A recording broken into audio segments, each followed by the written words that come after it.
दर महिन्याला इथे जायची स्वामींच्या अक्कलकोटला. अच्छा. अक्कलकोटला जायची दर्शनाला आणि बापरे. यायची. आणि 9वा महिना होता आणि आम्हाला ती म्हणाली मला जायचंच.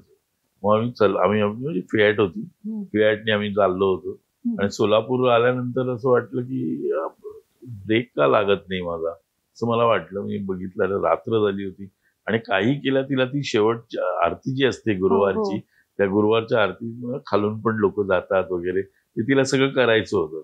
त्यावेळी तर आता रस्ता छान झालेला, पूर्वी रस्ता पण एवढासा होता.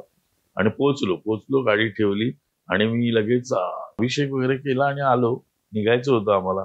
तर मी अमोलला म्हटलं, अरे काय गाडी मेकॅनिकला, हा आलाय ना, तो काय तो थांबलाय तुझ्यासाठी.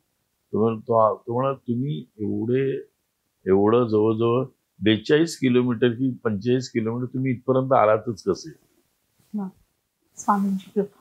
स्वामींची कृपा. परत स्वामींकडे गेलो, ठसा रडलो आणि म्हटलं अरे यार क्या, म्हणजे तुम्हाला ती प्रचितीच घडली असं प्रचितीच घडली. म्हणजे माझा अख्खा पेंडल आत गेलं होतं. ते कसं इथपर्यंत आलो मला काही माहिती नाही.